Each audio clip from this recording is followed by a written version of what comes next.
Queria começar agradecendo o convite aqui dos amigos João Falcão, Carlos Sávio, agradecer também a plateia, pessoas muito queridas aqui presentes, e agradecer ao professor Mangabeira por essa inspiração de vida, né, que é muito mais do que um conjunto de livros e muito mais do que uma mera atividade acadêmica.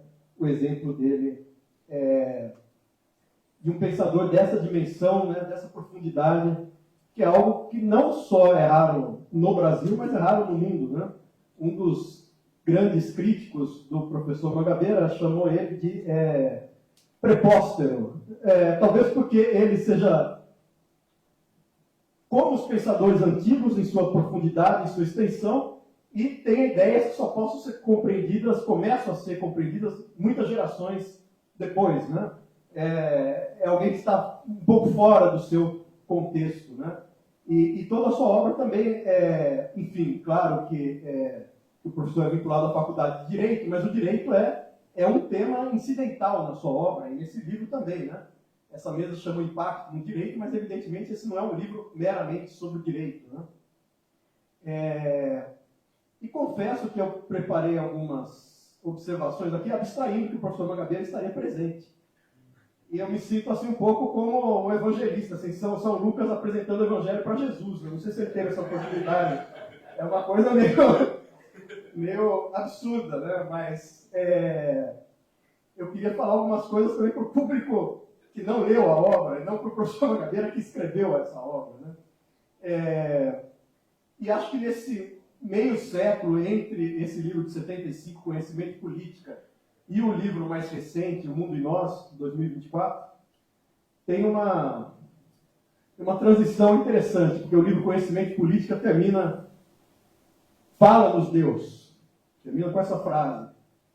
E 50 anos depois, eu não sei se Deus falou com o professor, falou com alguém, ou se ele permaneceu calado, mas o livro O Mundo e Nós termina com uma outra frase, termina com a ideia de que o ser humano, nós somos próximos a Deus em algum sentido, no sentido que nós dependemos dos outros, da parceria, do trabalho, do amor, da vida com os outros, que podem rejeitar o nosso amor e destruir nosso trabalho. E essa dependência em relação aos outros não é nossa desgraça, é nossa salvação. Assim termina o livro O Mundo e Nós, né? 50 anos depois, praticamente. E o que a gente tem, acho que o sentido mais geral da obra do professor Mangabeira é esse que eu estava comentando inicialmente, de ser uma obra que vai demorar muitas gerações para ser decodificada, né? E que são os mais jovens, nós aqui, o auditório é uma mostra, que se interessam por isso, né? Não é uma obra que foi moda, em algum momento foi moda, talvez no fim dos anos 70, esse livro Conhecimento e Política é considerado o trabalho inicial dos Critical Legal Studies, dos estudos críticos do direito. Naquele tempo foi moda, talvez tenha sido o livro do professor mais comentado, mais lido, um livro publicado quando ele tinha 28 anos, mas toda a sua obra posterior, muito mais densa, inclusive, teve uma dificuldade de recepção muito maior, é bom que se diga, né?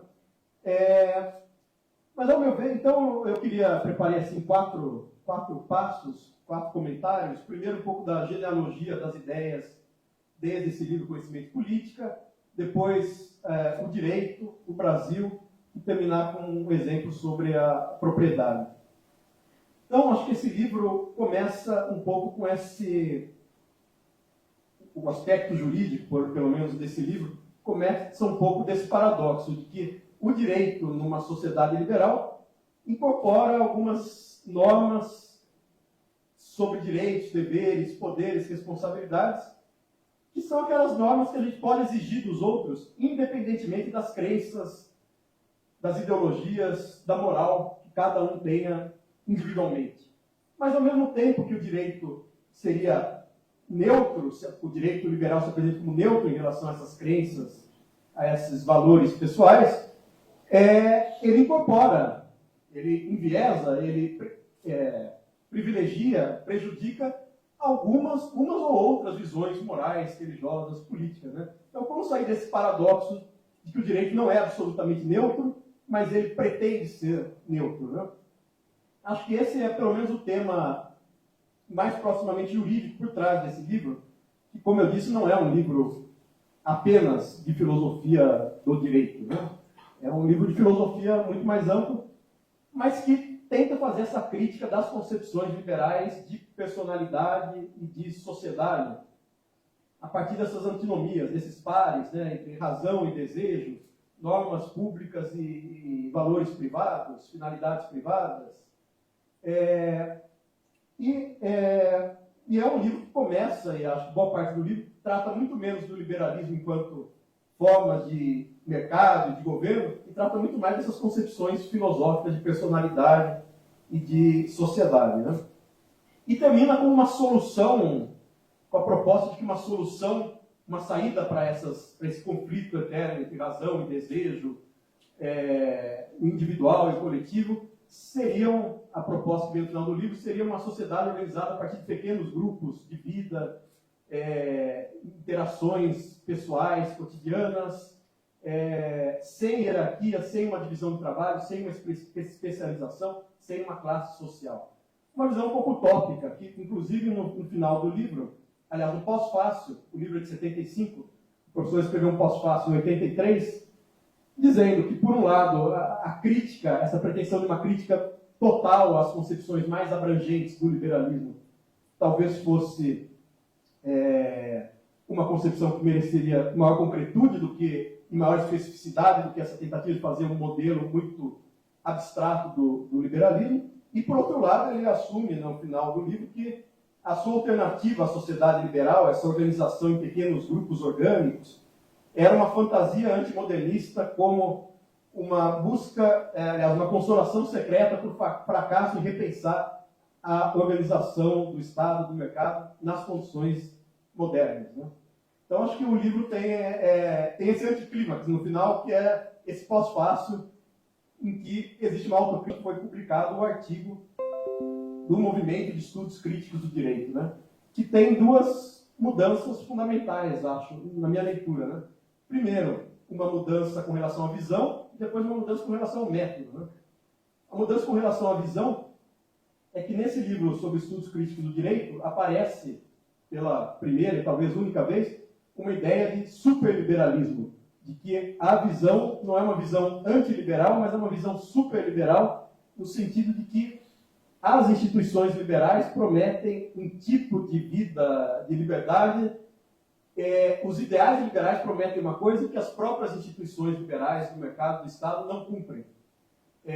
Então, as instituições do liberalismo clássico teriam que ser criticadas à luz dos próprios ideais liberais, e as posições, as estruturas sociais teriam que ser muito mais próximas a essa livre negociação de interesses e vontades que existe na política liberal, e que as instituições liberais não transformam a sociedade para que a sociedade seja esse conjunto de acordos voluntários, de grupos e de papéis que as pessoas exerçam meritocraticamente em cada setor social. Quer dizer, as instituições sociais não entregam o produto prometido pelos próprios ideais liberais. E é desse conflito que viria a crítica, né?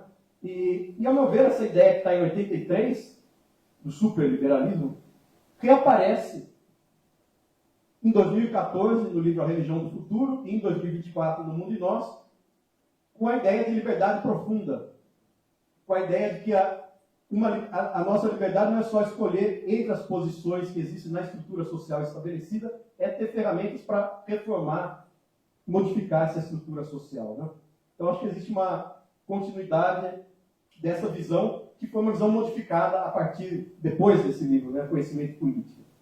E também no livro sobre os estudos críticos do direito, de 83, acho que tem uma mudança de método importante, que nos interessa, especialmente para a discussão sobre o direito. Em vez de uma discussão abstrata sobre os conceitos filosóficos de personalidade, de sociedade, o que tem no livro sobre estudos críticos do direito é uma tentativa mais situada de criticar as instituições a partir dos seus regimes jurídicos, não com vistas a aplicar o direito posto para resolver controvérsias no judiciário, por exemplo, mas usar a crítica jurídica como uma ferramenta para propor alternativas institucionais, né? Porque o próprio direito tem princípios e contraprincípios, políticas. O próprio direito vigente tem esses princípios divergentes, e essas contradições internas ao próprio direito podem ser justificativas para a crítica do direito. Mas isso não de maneira abstrata. Isso é exemplificado no livro sobre estudos críticos do direito, com discussões sobre contrato, ações estruturais, enfim, instituições mais específicas. Então não é uma crítica mais à metafísica do liberalismo, é uma crítica institucional muito mais localizada. Que no livro aparece como doutrina desviacionista, mas que talvez seja uma espécie assim, de antidogmática jurídica. É uma doutrina jurídica voltada para a reforma do direito, né? E isso antecipa esse grande tema, esse grande rótulo, que, inclusive, quem não conhece a obra do professor Weber conhece esse slogan, né, da imaginação institucional, que vai surgir de passagem num dos livros da trilogia política de 87, Necessidade Falsa, parece essa ideia de imaginação institucional, mas que só vai ser aprofundado mesmo a partir de 96, com o livro sobre o direito e futuro da democracia, e em 98, com o livro Democracia Realizada. Então, acho que existe aqui um arco temporal importante de ideias que estavam no conhecimento político e de ideias que se modificaram também. Duas ideias importantes que estavam no livro Conhecimento Política, a ideia de imaginação aparece lá um pouco de passagem, como uma ideia dos iluministas, dos românticos, dos historicistas do século XVIII e XIX, que usavam o conceito de imaginação como uma forma de compreensão que une entendimento e vontade, que busca uma compreensão da totalidade. Então aparece a ideia de imaginação, e aparece também nesse livro Conhecimento Política a própria doutrina jurídica como uma forma diferente de conhecimento da sociedade, como uma forma que une descrição e prescrição. A própria doutrina constrói o direito, então ela não é um discurso meramente externo ao seu objeto, ela constitui seu próprio objeto, e ela faz referência a uma certa comunidade de intérpretes, as pessoas que vivem sob uma ordem jurídica, né? Então, o próprio direito aqui vai aparecer como um certo modelo de entendimento da sociedade, né? Então, essa era a primeira parte do meu comentário, era falar do direito e falar um pouco dessa mudança de concepções desde esse livro Conhecimento Político. E chegando ao direito, acho que a grande contribuição da obra do professor Mangabeira é que o direito pode ser um grande repertório das alternativas institucionais, né?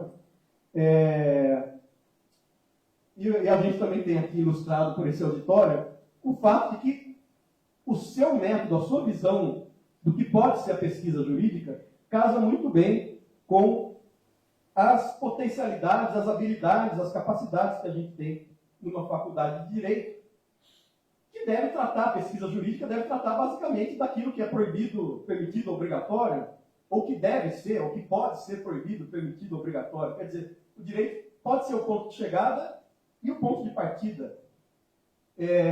Essa ideia, então, da imaginação institucional, que aparece mais bem delimitada no livro Direito e Futuro da Democracia, dos anos 90, com esses dois aspectos, o mapeamento e a crítica, né?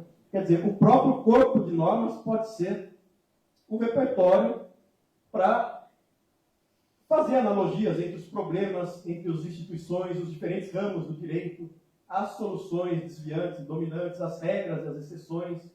A história do direito pode dar um repertório para pensar as instituições, o direito comparado para ver a recombinação das instituições que ocorrem na história.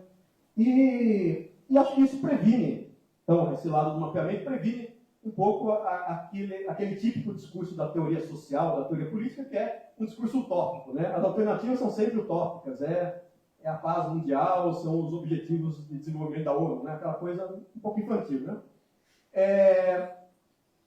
E se a gente observar o direito, a maneira como está organizada a sociedade, o direito comparado à história do direito, a gente tem um certo constrangimento um pouco maior para pensar soluções mais viáveis, mais enraizadas de alguma forma historicamente, e comparar as instituições entre os países, né? Previne um certo nacionalismo ingênuo, claro, que os países têm problemas e soluções comparáveis, né? E do lado também da crítica, no direito também a gente encontra um material importante, com os princípios, as políticas, os interesses que a gente consegue associar ao direito, os ideais que estão no próprio direito e que o regime jurídico atual não consegue concretizar também. Essa distância, né, entre o que é prometido pelo direito e o que é concretizado é um material para crítica. E acho que também os próprios procedimentos de criação do direito, judiciais, administrativos, legislativos, além da própria doutrina, você tem todo um conjunto de argumentos nesses diferentes processos de criação do direito, antes que você precise chegar à filosofia política ou à filosofia moral de um determinado autor. Quer dizer, no próprio direito existe uma discussão normativa sobre a crítica a essas soluções institucionais. Então, enfim, eu sou professor de filosofia, teoria e sociologia do direito, e acho que a visão do professor Mangabeira dá uma certa dignidade a essas disciplinas, que geralmente são vistas como disciplinas assim, de alfabetização, de curiosidades, né? E esse tipo de visão do direito como uma ferramenta para propor e analisar reformas institucionais dá um papel, por exemplo, para a filosofia do direito, refinar a discussão sobre valores, finalidades, critérios de justiça, dá um papel para a teoria do direito, refinar a argumentação, a interpretação jurídica, e dá um papel, inclusive, para a sociologia do direito, ajudar nesse mapeamento e nessa crítica das instituições. Né? No mapeamento, associando o diagnóstico dos problemas sociais ao mapeamento das soluções jurídicas, dos regimes jurídicos, e do lado da crítica, usando esses ideais, esses valores e transformando isso numa análise funcional. Em que medida o direito, que resultados ele produz ou não produz, quais são as soluções funcionalmente equivalentes dentro dessa ordem jurídica, entre o direito estatal e não estatal, entre diferentes arenas de decisão do direito. Enfim, acho que existe um campo para que essas disciplinas de filosofia, teoria, sociologia e direito invadam a dogmática jurídica e atuem como incubadoras desses temas, desses problemas de fronteira, alguns já mencionados aqui pelo professor Arnaldo Godoy, os problemas ambientais, os problemas da regulação digital, por exemplo. E com isso a gente chega ao Brasil, né? Mas que tipo de soluções são interessantes, são importantes para o Brasil? E o professor Mangabeira costuma, nos últimos anos, definir o Brasil a partir dessa ideia de sincretismo, né? A mistura de tudo com tudo. E acho que esse sincretismo tem um aspecto positivo que a gente conhece, a vitalidade cultural, a criatividade, a mestiçagem, a espontaneidade, a informalidade, mas tem também um aspecto perturbador, ruim, negativo do sincretismo, que acho que tem duas faces.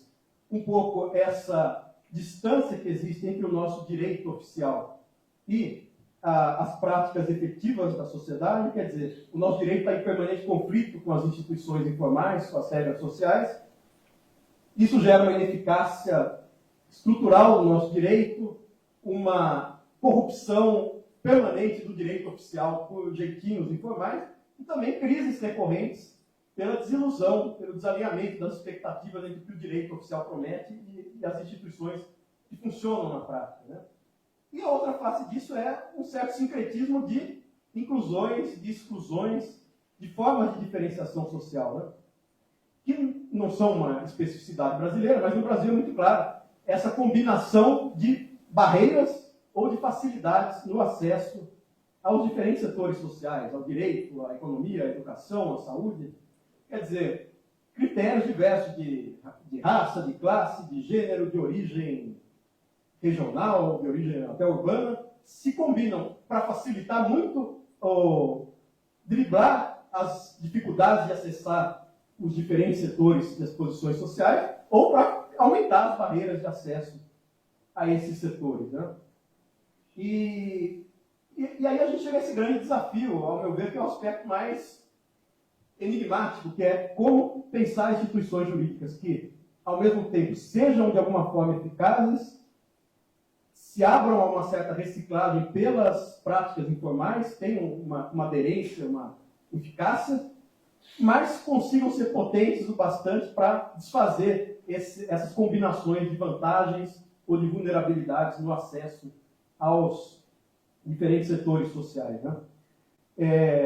Porque só com isso a gente atingiria essa promessa que o professor sempre coloca a promessa brasileira, que seria combinar a liberdade com o calor, com a vitalidade, com a espontaneidade, né?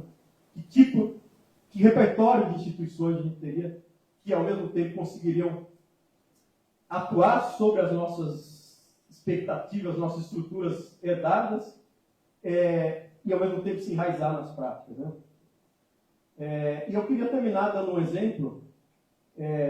Tem um livro que o professor me deu assim, a grande honra de prefaciar, que chama Inovações Constitucionais, que tenta trazer um pouco das suas ideias para o debate constitucional brasileiro, a questão dos impasses no presidencialismo brasileiro, por que esses impasses são sempre resolvidos pelo STF e não mais pelo processo político, ou a discussão sobre ações estruturais, que só chega tardiamente no Brasil, né, e tem suas especificidades com a Defensoria Pública, o Ministério Público do Trabalho, enfim, uma parte mais sobre direito constitucional. Mas o exemplo que eu queria dar aqui é a discussão sobre propriedade, a partir do conceito do professor Mangabeira de propriedade desagregada.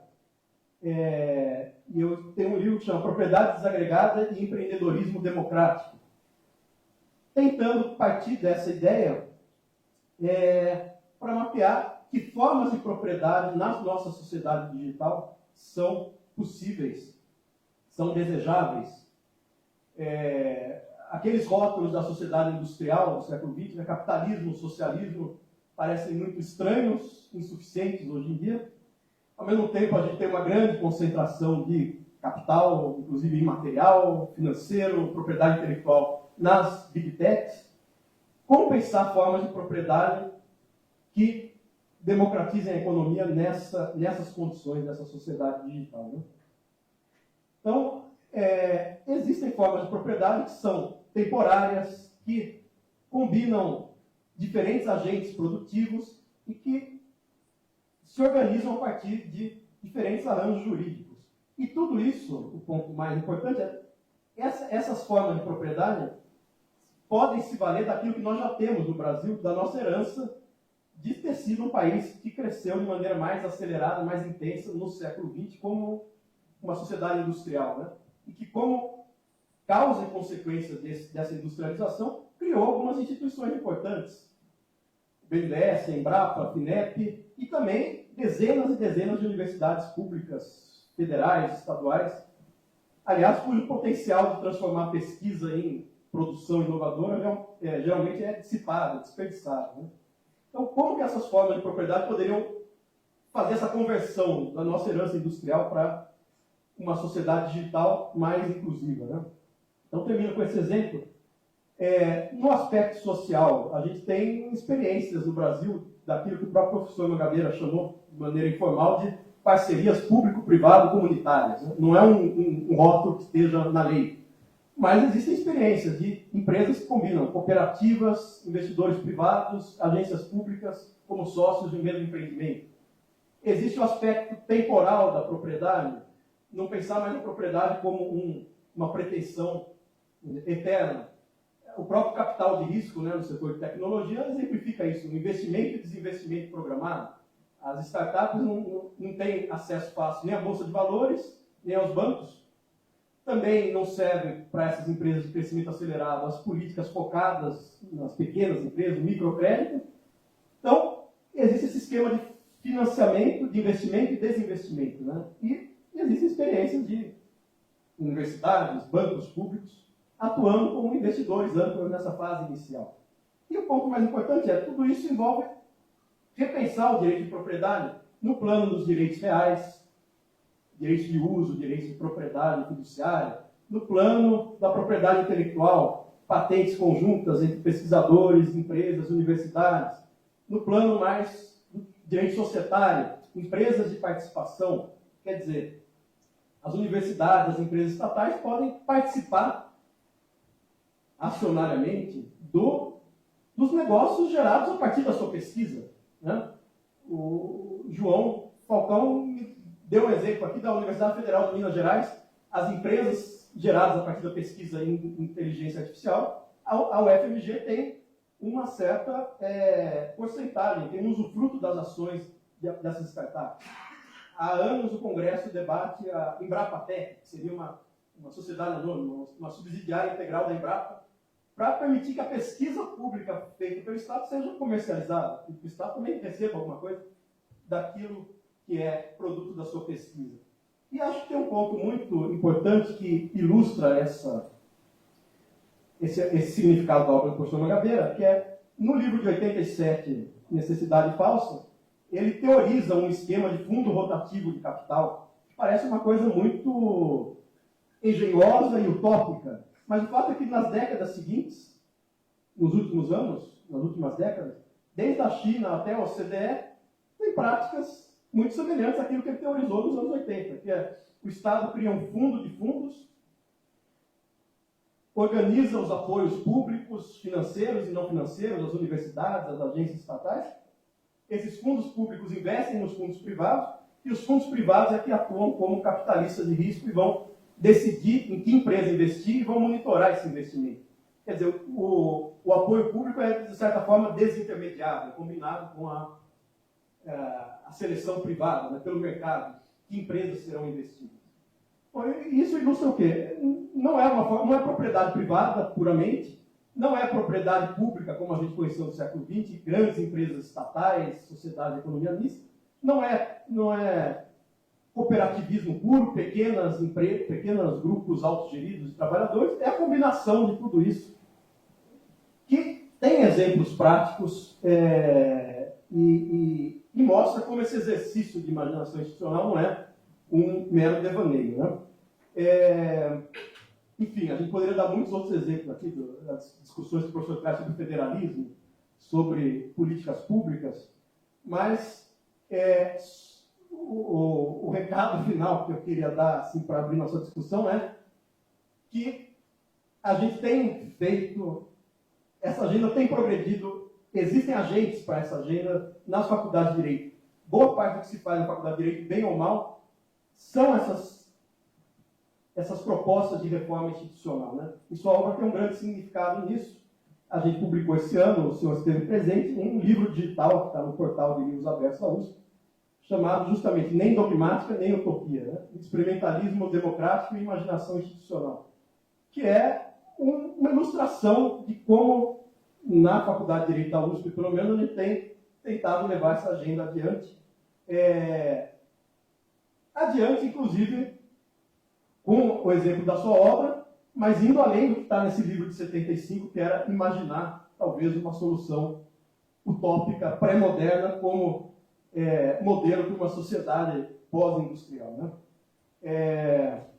Mas é isso, queria agradecer e queria deixar aqui, como o professor falou, que queria provocar o debate, eu queria dizer que tem uma grande curiosidade, não só sobre os aspectos teóricos da sua obra, sobre os quais o senhor costuma falar, mas um pouco esse início da sua trajetória, quer dizer, esses primeiros livros, Conhecimento Político, o Direito na Sociedade Moderna, como eles surgiram dentro do seu percurso de ter feito uma formação jurídica aqui no Brasil, ter ido para Harvard, como que sua obra conseguiu partir do direito e se tornar tão ampla desde o início, né?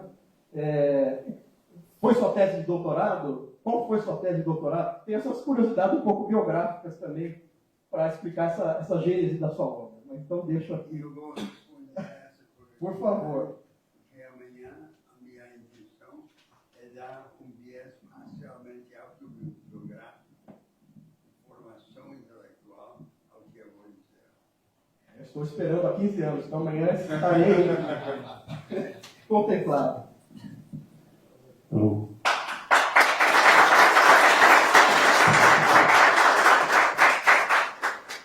Obrigado, professor Lucas, por essa jornada, essa viagem de passado, presente e futuro pela obra do professor Mangabeira.